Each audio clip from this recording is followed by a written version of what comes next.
We are studying Pauline epistles, and now we are in the second part of Second Corinthians.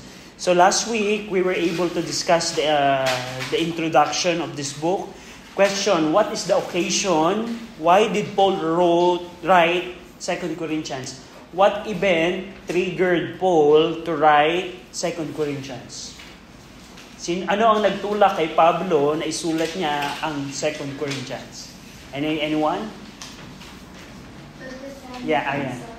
To defend? Of what?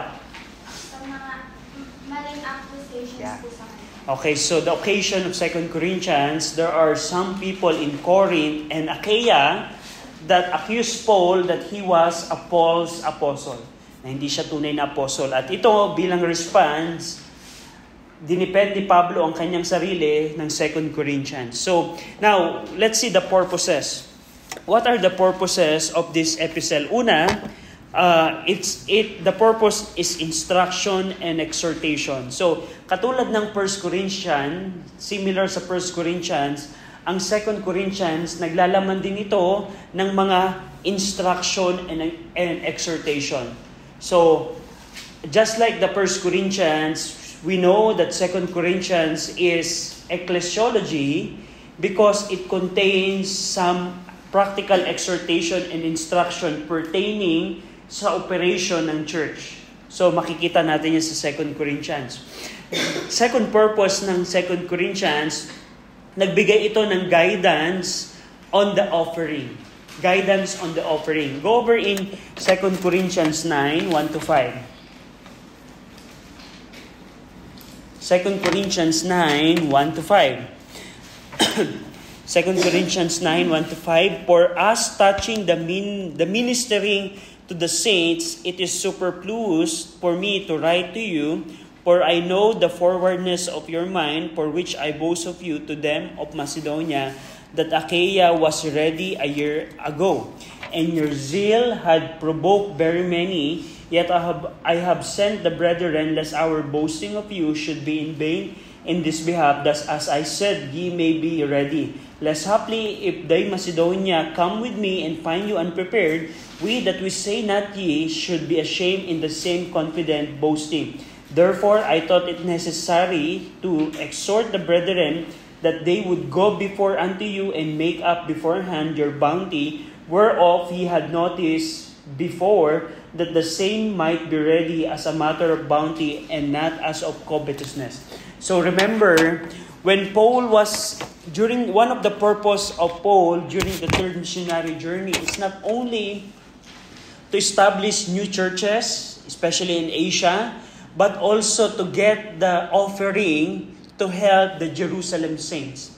Alam natin, sa buhay ni Pablo, yung third missionary journey, isang bahagi ng layunin ni Paul sa third missionary journey ay mangolekta ng offering sa mga churches upang ito'y maging tulong sa Jerusalem saints.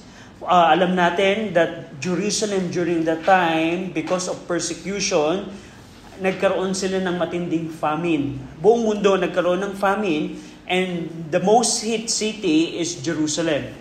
Especially yung mga Christian doon because of persecution and famine. And si Paul, bilang isang lingkod ng Panginoon, tinulungan niya yung Jerusalem saints at gumamit siya ng mga simbahan. At yun yung background dito ni Paul. Sabi ni Paul, when Paul said to the Corinthians, I want you to be prepared because I am coming to you and I am with the Macedonian church members. So Paul, when Paul is about to come to Corinth, the Macedonian, probably a church member from Philippi Baptist Church, a church member from Thessalonica, church member from Berea, is with Paul, will be with Paul when he come to Corinth. So that's why Paul said here, I want you to be prepared because the Macedonian church members are with me when I will come to you, and I don't want to be embarrassed. Because, sabi ni Paul, I use you, Corinth church, as an example so that these churches in Macedonia also gave because they were provoked by your generosity. And I don't want to be ashamed that when I come to you with them, that you are not prepared. So sabi ni Pablo, kasama ko sa pagpunta sa inyo ang mga church member ng Macedonia at ayaw kong mapahiya.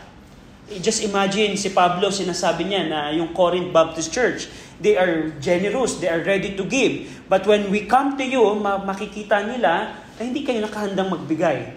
So yun yung pinaka-context dito. Paul gave an instruction on giving beforehand na dumating si na Pablo. And we're going to see that further later on. So that's the second purpose, guidance on the offering. The third one is the defense of his apostleship. Dito, go over in 2 Corinthians 10:10. 2 Corinthians 10:10, for his letters say they are weighty and powerful, but his bodily presence is weak and his speech contemptible. This is part of the accusation against Paul. They are saying that sa letter ni Paul, he is weighty and powerful. When Paul writes something, he is weighty and powerful. But if Paul is saying something in presence, sabi noon, bodily presence is weak and his speech is contemptible. So sinasabi dito ni Paul na sinasabi that the accusation against him is kapag kasi Pablo ay nagsusulat, matapang siya. Pero in person, hindi naman siya ganun kagaling. Hindi naman siya, yung itsura niya, hindi naman mapagkakatiwalaan. Yun yung accusation kay Pablo.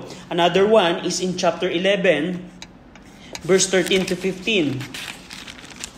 What else the accusation that these people throw against Paul? 2 Corinthians 11, 13 to 15. For such are Paul's apostle, deceitful workers transforming themselves into the apostles of Christ. And no marvel, for Satan himself is transformed into an angel of light. Therefore, it's no great thing if his minister also be transformed as the minister of righteousness, whose end shall be according to their work. So Paul mentioned here some Paul's apostles. Chapter 13, verse 3. Since ye seek a proof of Christ speaking in me, which to your word is not weak, but is mighty in you. So Paul was saying in chapter 13 that you're seeking a proof of my apostleship, but this is what I show you. The evidence is strong. Sinasabi ninyo, naghahanap kayo ng pruweba ng ako ay apostol. Pero ito, ipinapakita ko sa inyo, ito yung mga dahilan na napakatibay na nagpapakita na ako ay tunay na apostol ng Panginoon. So, those are some verses that we're going to later on, we're going to see that pertains to his defense ng kanyang pagiging apostle. So, yan yung three purposes ng 2 Corinthians. If you would remember this, it will give you help in determining the theme. So, unang purpose, instruction and exhortation. Sa buong 2 Corinthians, here every now and then, Paul will give instruction in some area, like giving, like the disciplined church member, and etc., and some exhortation, guidance on offering, and last, defense of his apostleship. So yun yung mga purposes ng sulat ni Pablo. Do you have any question on that? So, malinaw? Now, let's jump na sa chapter 1, and we're going to see the content of 2 Corinthians. We will give a quick survey, an overview ng book na ito by examining each chapter. So we're not going to deal with every verse, but we're going to see every chapter of this book. So una, I want you to remember na the 2 Corinthians can be divided into 3 parts so that you can easily grasp this book. Gusto kong tandaan ninyo na merong 3 bahagi ang 2 Corinthians. Yung una, chapter 1 to 7, it pertains to apostolic ministry. What kind of ministry an apostle does, specifically Apostle Paul. So, itong chapter 1 to 7, ito ay naglalaman ng various things about the apostles' ministry. Paano nagmi-minister ang apostle, specifically Apostle Paul. So, yan yung chapter 1 to 7. Now, chapter 8 to 9, it's about Christian giving regarding sa offering ng Corinth Baptist Church sa Jerusalem Saints. Lastly, chapter 10 to 13, ito na ngayon yung pinaka intense defense ni Paul with regard sa kanyang apostleship. In chapter 1 to 7, nagbigay na siya ng hint, this is the reason I am a true apostle. But in chapter 10 to 13, naging more specific yung kanyang defense of his apostleship. So, let's see, chapter 1. Now, chapter 1, dun sa study notes ninyo, if you have in your hand your study notes, chapter 1, verse 1 and 2, it is the salutation. So makikita niyo dito sa verse 1 and 2, sino yung nagsulat at sino yung recipient. We already discussed that. Now, in chapter 1, 3 to 11, it pertains to divine deliverance from ministry troubles. So dito, mapapansin nyo, go over in chapter 1, verse 3 to 4. Chapter 1, verse 3 to 4, Blessed be God, even the Father of our Lord Jesus Christ, the Father of mercies and the God of all comfort, who comforted us in all our tribulation. One thing that I want you to remember, when Paul was using the pronoun we and our, the plural as first person plural, is that right? We and our, first person plural, whenever he used that in 2 Corinthians, this is applicable to him, to Silas, and to Timothy, and Titus.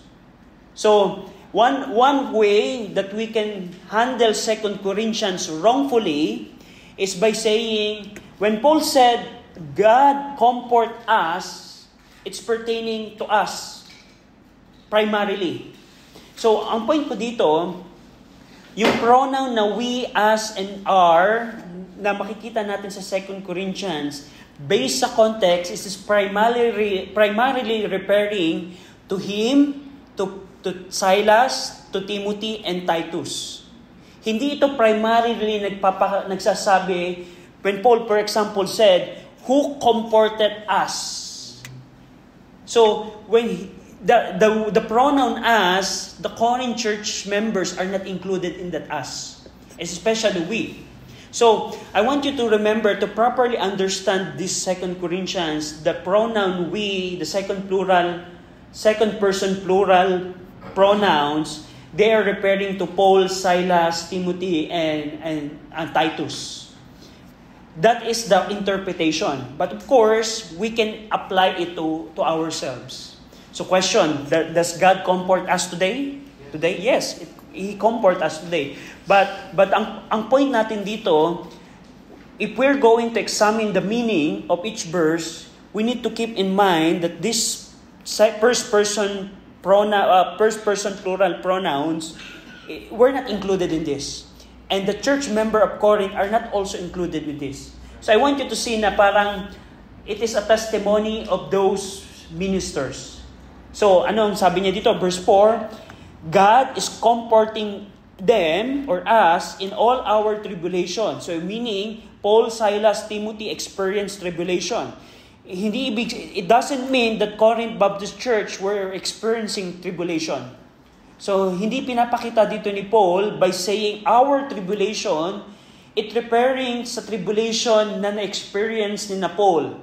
Not necessarily tribulation ng Corinth Baptist Church.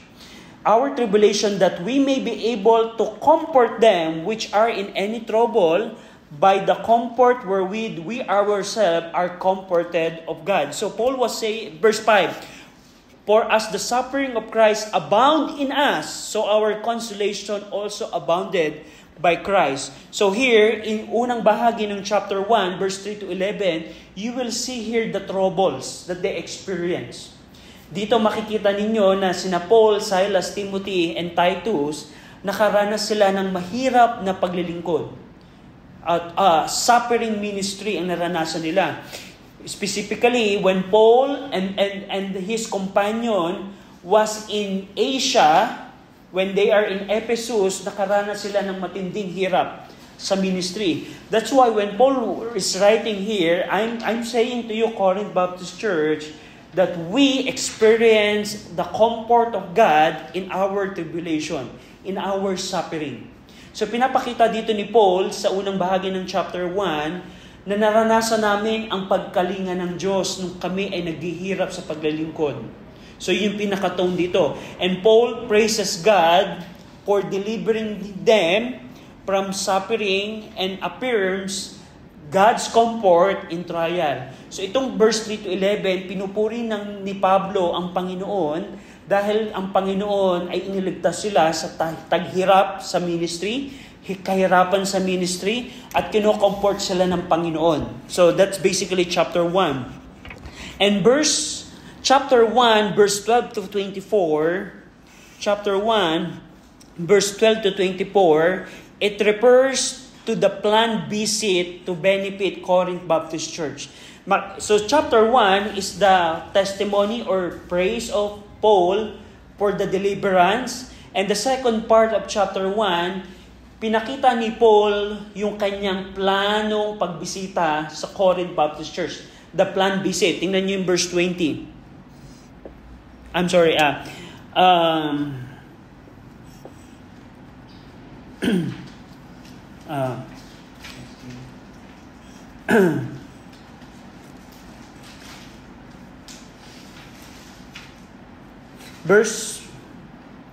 Maybe chapter 2 verse 1 to 3, which is kadugsong siya. Chapter 2 verse 1 to 3, but I determined this with myself, that I would not come again to you in heaviness, for if I make you sorry, who is he then that maketh me glad, but the same which is made sorry by me? And I wrote this same unto you, lest when I came, I should have sorrow from them of whom I ought to rejoice, having confidence in you all, that my joy is the joy of all of you all. I want you to remember, sa original copy ng sulat ni Paul, there's no chapter and verse division. Yung chapter and verse division, later on lang to dinagdag. But nung unang sinulat ni Paul, ang 2 Corinthians, walang chapter and verse division. So ang point natin, yung chapter 1 is connected to chapter 2. And yung section ng chapter 1 verse 12, it ends in chapter 3 in chapter 2 verse 3. So yun yung pinaka-continuation. At ito, nag-explain ito ng kanyang travel plan, emphasizing sincerity and consideration for the church. Yung sinasabi lamang dito ni Paul sa pangalawang bahagi ng chapter 1, I will come to you and I would like to show you my sincerity and my consideration for you. That's why I am coming to you. So yun yung pangalawang bahagi ng chapter 1. And dito, makikita ninyo, go over in chapter 1 verse 20, for all the promises of God in Him, and yea, and Him, amen, unto the glory of God. Now He which established us with you in Christ, and had anointed us in God, who had also sealed us and given the earnest of the Spirit in our hearts. Moreover, I call God for a record unto my soul, that to spare you, I came not as yet unto Corinth, not for that we have dominion over your faith, but our helper of joy, for by faith you stand. So those verses also describing rather the ministry that they had when they first came in Corinth. So yun yung mga patungkol dito sa chapter 1. And chapter 2, verse 4 to 11, chapter 2, verse 4 to 11, it pertains sa forgiving and restoring a fallen church member. Dito, he urged the church to forgive and restore a repentant sinner. So probably, yung repentant church member na tinutukoy dito is the one that was church disciplined in chapter 5 of 1 Corinthians. Remember in 1 Corinthians, go over in 1 Corinthians.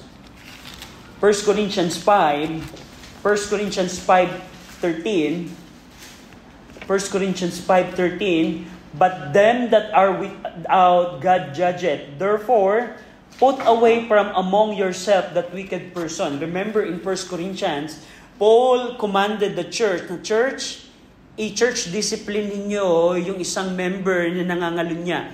Yung church member na merong relationship with his stepmother. Tandaan nyo, the purpose of church discipline, for example, if a church member sin against the Lord and doesn't want to repent ng kanyang kasalanan, he will be subject sa church discipline. Meaning, there's a way na hindi ka na magiging bahagi ng church. And ang purpose ng church discipline is not to hurt the church member, but to put the church member into a state of repentance. And that's what happened to this fornicating church member. Now, fast forward in 2 Corinthians, this church member repented. That's why in 2 Corinthians chapter 2, you will see here in verse 4.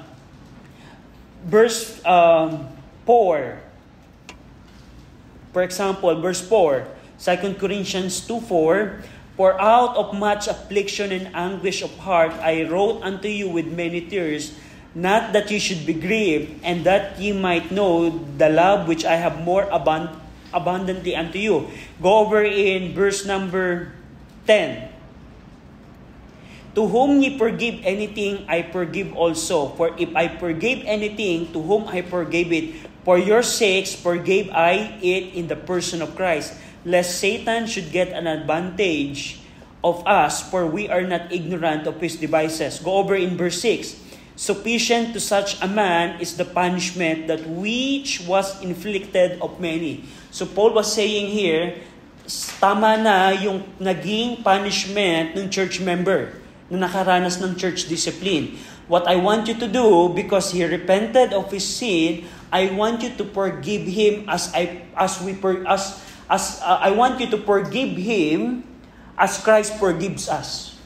So dito makikita nyo sa chapter 2 yung issue ng fornicating church member in 1 Corinthians na nagrepent should be reconciled back to the church. So for example, in application, halimbawa, may isang church member sa atin na nag-church discipline. When that person is disciplined out of the membership, if that person repents ng kanyang kasalanan, he can come back into the church. So yun yung pinaka-purpose ng church discipline. We see here in 2 Corinthians 2. Hindi ibig sabihin, it doesn't mean that if a person is church discipline, he is forever cast out from the membership. As long as that church member will not repent and will not submit to Christ, he cannot join back the church.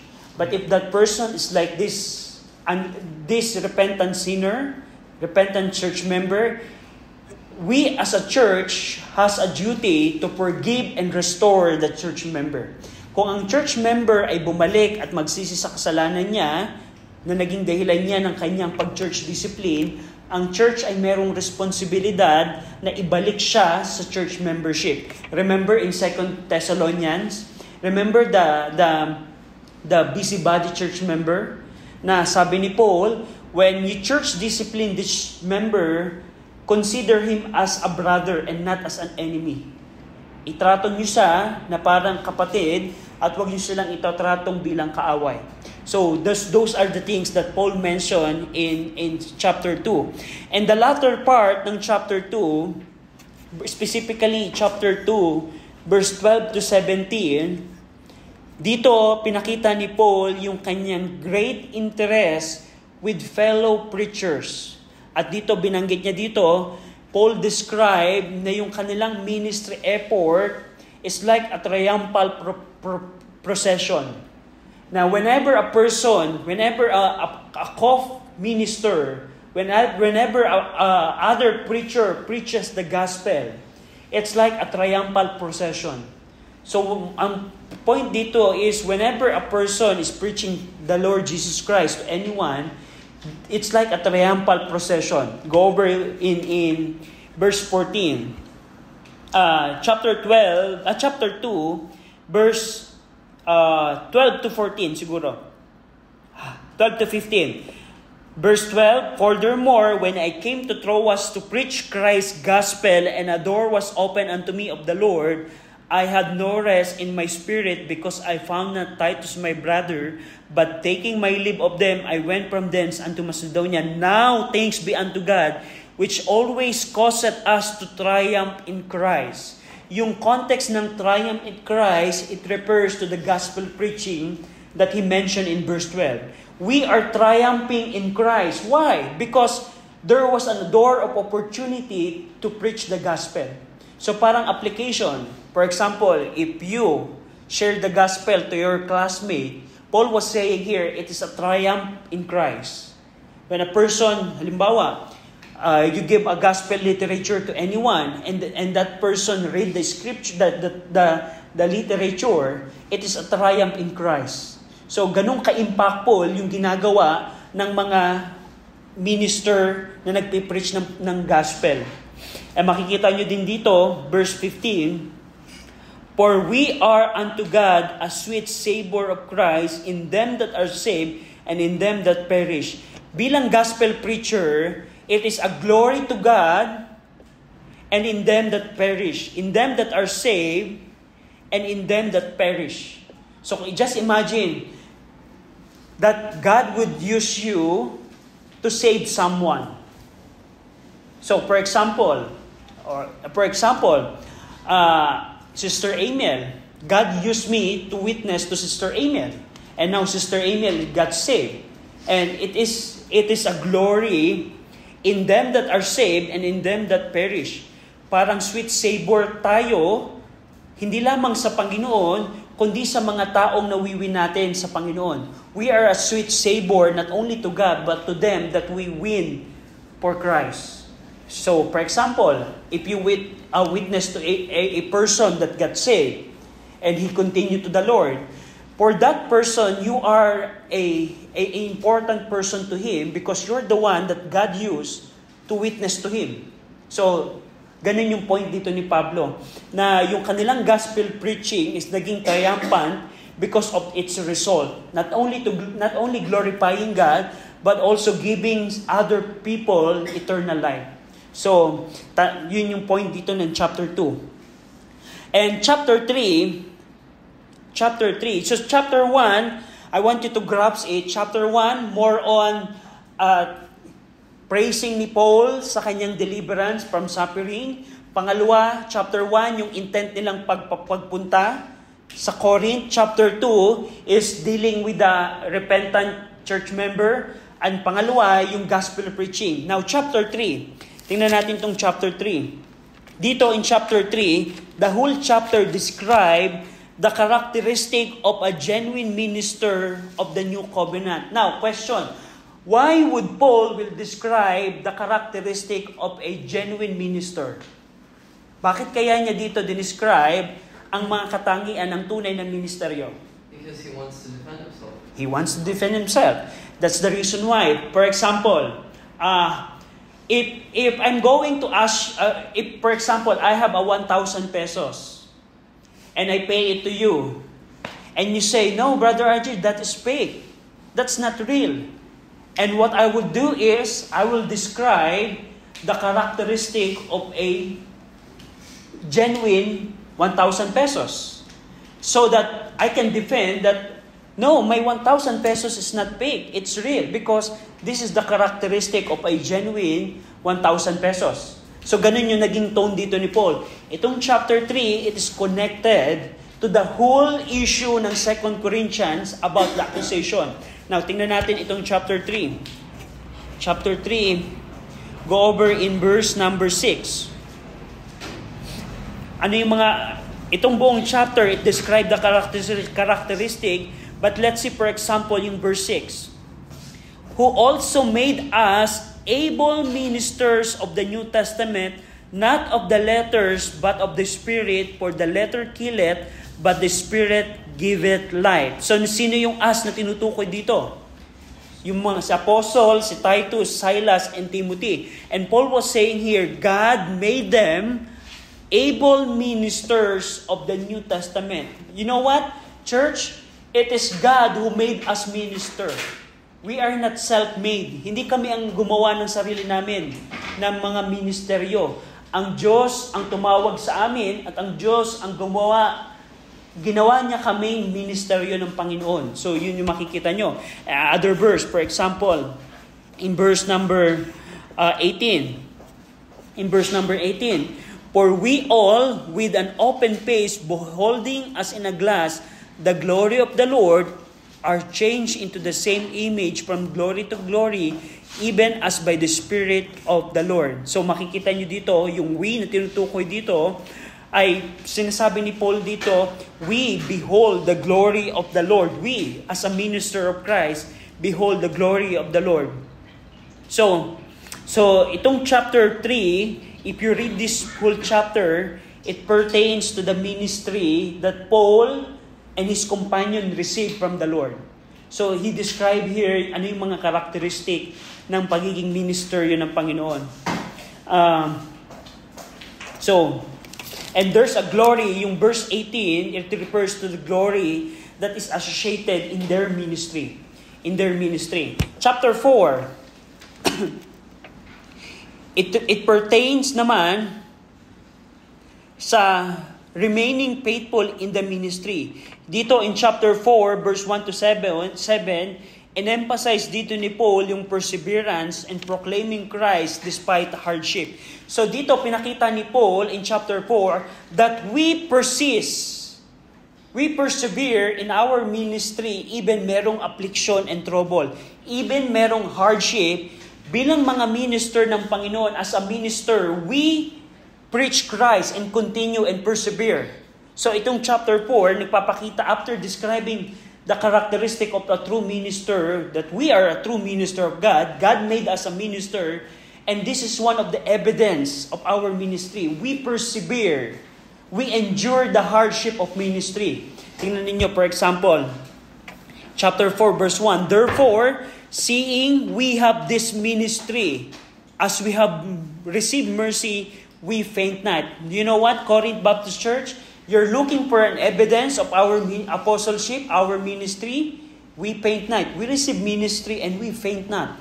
We faint not. Verse 2, but have renounced the hidden things of dishonesty, not walking in craftiness, nor handling the word of God deceitfully, but by manifestation of the truth, commending ourselves to every man's conscience in the sight of God. You know what, Corinth Baptist Church?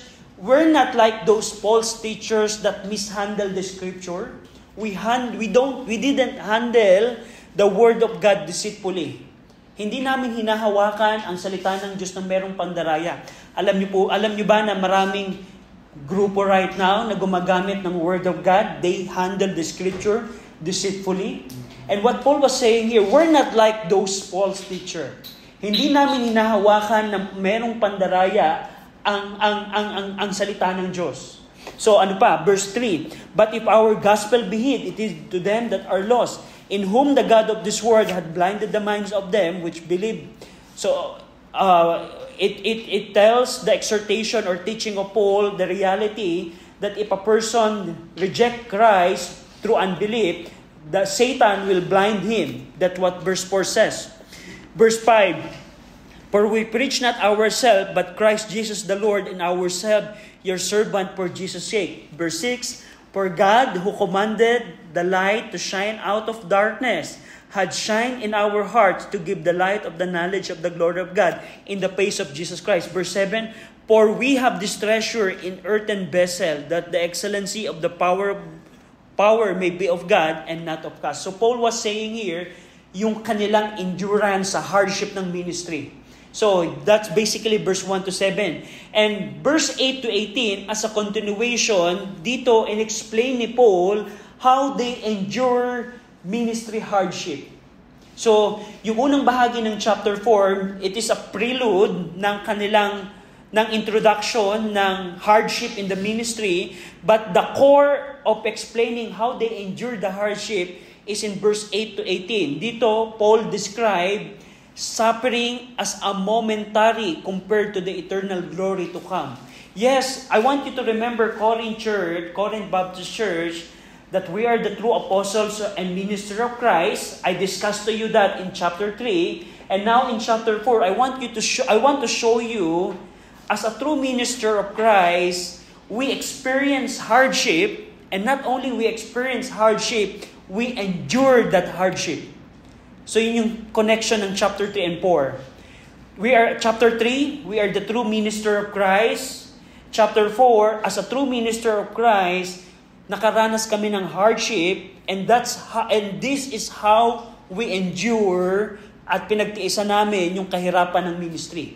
So that's the connection of chapter 3 and 4. Tingnan nyo yung verse 8 of chapter 4. Go over in chapter 4, verse 8. For we are troubled on every side, yet not distressed. We are perplexed but not in despair, persecuted but not forsaken, cast down but not destroyed, always bearing about in the body the dying of the Lord Jesus, that the life also of Jesus might be made manifest in our body. For we which live are always delivered unto death for Jesus' sake, that the life also of Jesus might be made manifest in our mortal flesh. So then death worketh in us, but life in you. Go over in verse number 17. Verse 16 first. For which cause we faint not, but though our outward man perish, yet the inward man is renewed by day. For our light affliction, which is but for a moment, worketh for us a far more exceeding and eternal weight of glory, while we look not at the things which are seen, but at the things which are not seen. For the things which are seen are temporal, but the things which are not seen are eternal. Itong verse 17 and 18, this is one of the verse that I really studied and used before. And before, I wrongly interpret this verse. Before, akala ko yung for our light affliction is included ako sa affliction na ito.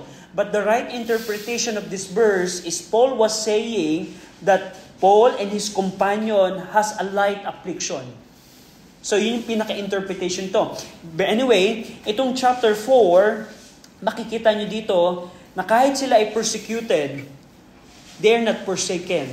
Na kahit sila ay troubled in every side, but hindi sila distress, hindi sila perplex, hindi sila despair.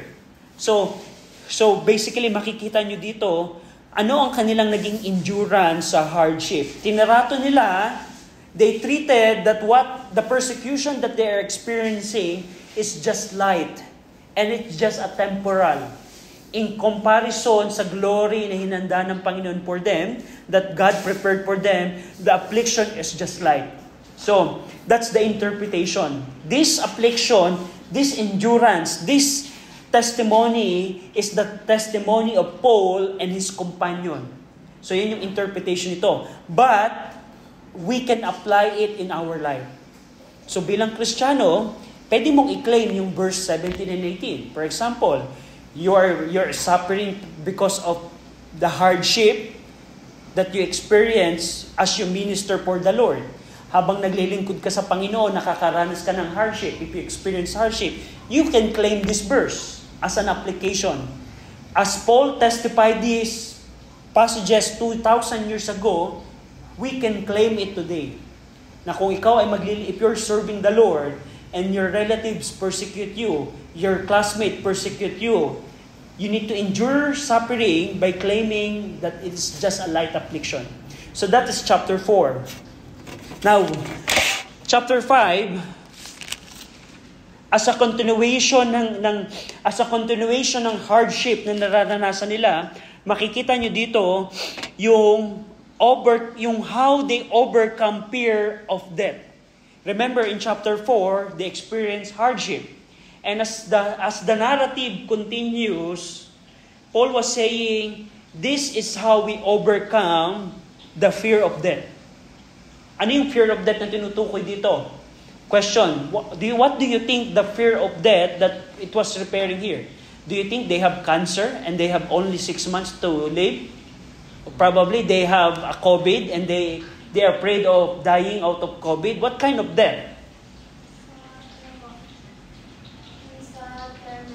Sa hardship, sa persecution that was described in the previous chapter. So, do you see yung flow ng thought? So, that's how you will understand the scripture if you just follow the thought of the writer.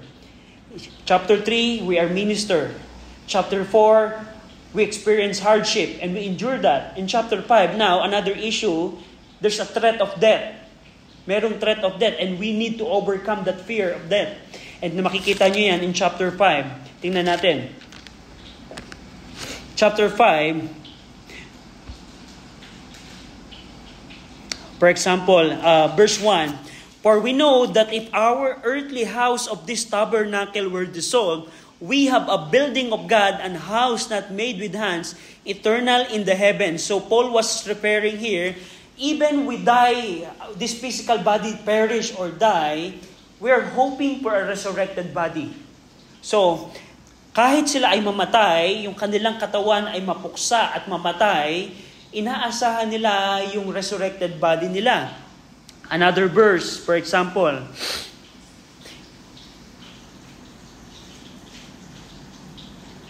so, Paul mentioned here in verse 10, the judgment seat of Christ, part of the future events.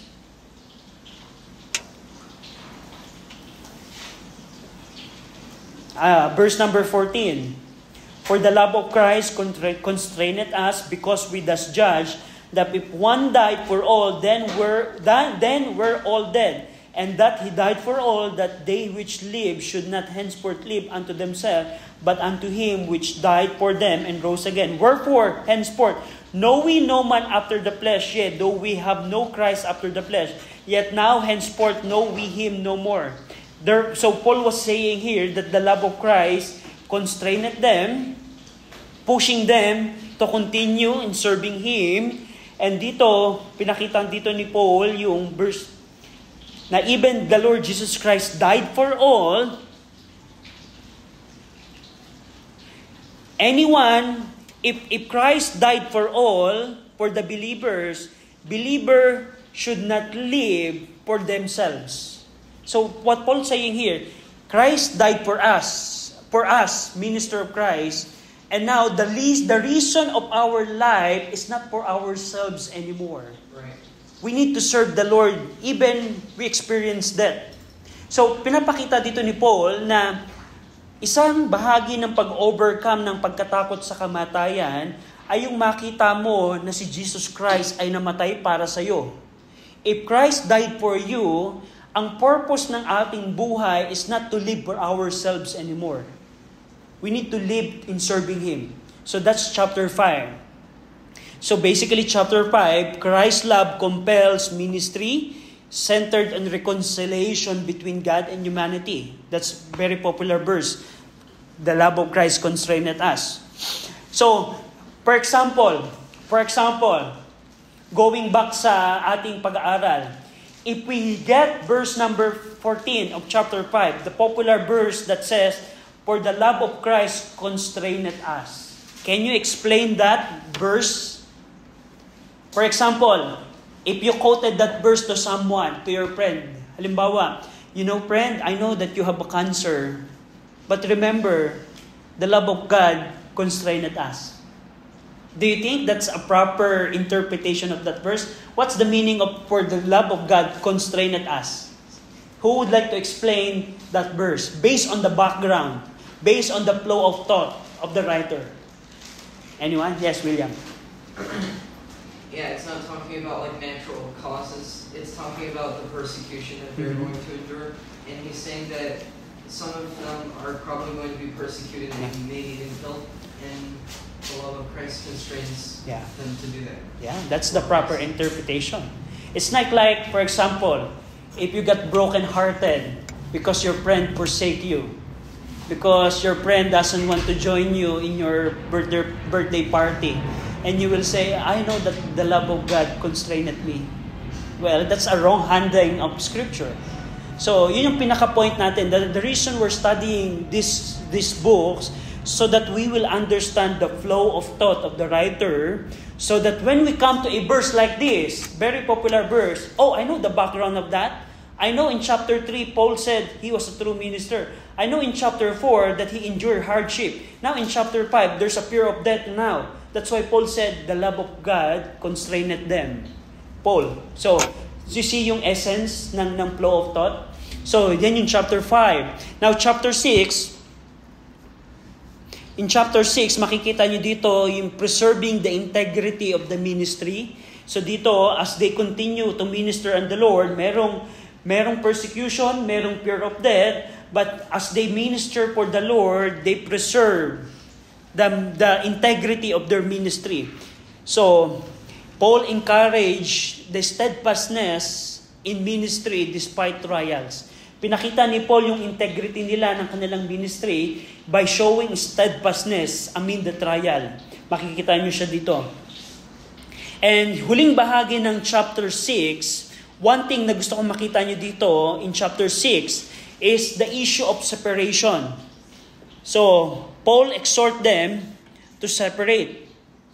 From verse 11 of chapter 6 hanggang chapter 7 verse 1, pinakita dito ni Paul, nagturo dito si Paul. Paul taught them that believers are called to holiness and separation from sin. Very popular verse dito in verse 14. Be not unequally yoked together with unbelievers, for what fellowship had righteousness with unrighteousness, and what communion had light with darkness, and what concord had Christ with Belial, and what part had he had believed with an infidel. Verse number 17. Wherefore come out from among them, and be ye separate, saith the Lord, and touch not the unclean things, and I will receive you, and will be a father unto you, and ye shall be my son and daughters, saith the Lord Almighty. So another exhortation na makikita nyo in chapter 6 is the exhortation about separation.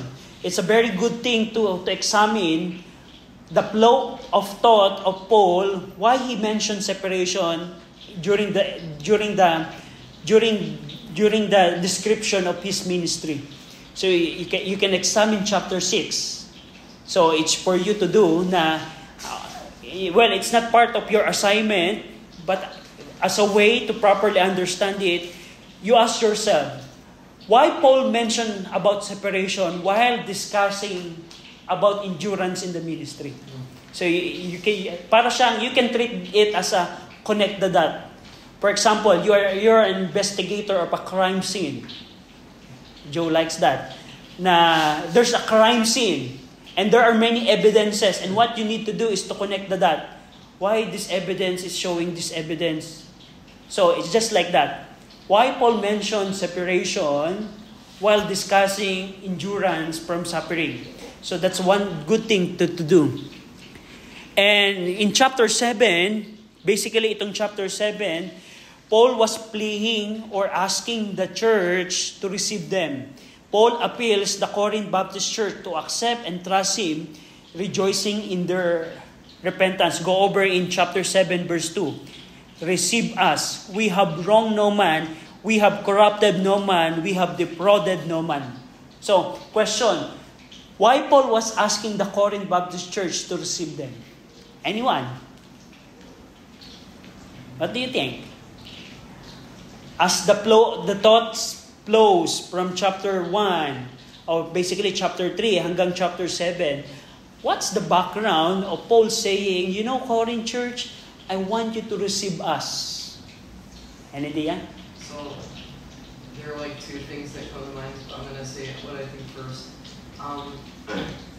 He's trying to defend his apostleship, and he wants them to receive him as an apostle. Mm-hmm. The other one is that he's like correcting them and stuff, so maybe he wants them to receive his correction. Mm-hmm. Yeah, that's a good thing. Because of the previous chapter, it's about separation. That's a good observation. Yeah. So probably, pertains to the first reason that William said, probably some church member of Corinth Baptist Church started to doubt Paul's apostleship. So probably, yung ibang church member ng Corinth, nagsasabi sila, oo nga, tunay nga na hindi apostle si Pablo.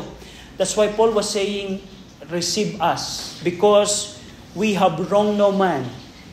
We have corrupted no man. We have defrauded no man. Verse 3, I speak not to this condemn you, for I have said before that ye are in hard hearts to die and live with you. And so on and so forth. So that's basically chapter 7. Receive us. Appeals, trust Him, rejoicing in their repentance, and so on and so forth. Yung later part ng chapter 7, yung godly sorrow that leaded to repentance, na kahit intense yung rebuke ni Paul on how Paul treated the Corinth Baptist Church because of their issues and error, it resulted to a godly sorrow that leaded them to repentance.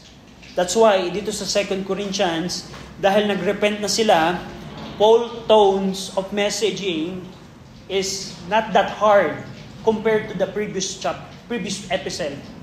So that's basically chapter 7. So, then, that's it. And we'll continue it next week. So I want you to see the flow of thoughts. So, chapter 1, nakita natin sa chapter 1, yung pagpupuri ni Paul for the deliverance, the planned visit. In chapter 2, nakita natin dito yung forgiving the repentant church member na na-discipline. Nakita natin dito in chapter 3, characteristic of a true ministry. Chapter 4, how they endure the hardship. Chapter 5, how they overcome the fear of death. In chapter 6, the integrity of ministry, how they preserve the integrity. And chapter 7, asking the church na forgive us, not forgive us, receive us. Receive us. Do you have any question? Yes, Arian. Yung sa chapter 6 verse 14, connected po ba siya sa 1 Corinthians 7 po about marriage? Yeah, you can apply that like that. Yeah, that's a good observation. Probably Paul has in mind the wrong practice of Corinth Baptist Church with regard to marriage. Yeah, that's a good observation. Yeah, it could be connected. Yeah, not only that's a good observation that not only that we will get a verse and to know the immediate context, but we all need also to consider the other references like 1 Corinthians to understand this. That's a good, yeah. So it's connected. It is connected. Probably, Paul was still in his mind the wrong practice of marriage. Probably some church member there is practicing marriage with unbeliever. It could be. But we can examine that, yeah. Any other question? Do you have a question, Joe? Okay. Any question? So kung wala na, we'll continue it next week. By the way, next week is the due of your assignment. Provide the team and at least 3 defenses of Paul's ministry. So dito sa chapter 1 to 7, may mga makukuha na kayo. So makukuha na kayo. William, can you pray? Lord, we thank you for this day that you blessed us with, and I ask that you help us to learn a lot from your word. I ask that you help us to have the right interpretation of the book of 2 Corinthians. And I thank you that for what you showed us about this book through your teacher, through our teacher. And I ask that you just bless us today as we worship you in spirit and truth. In Jesus' name, amen.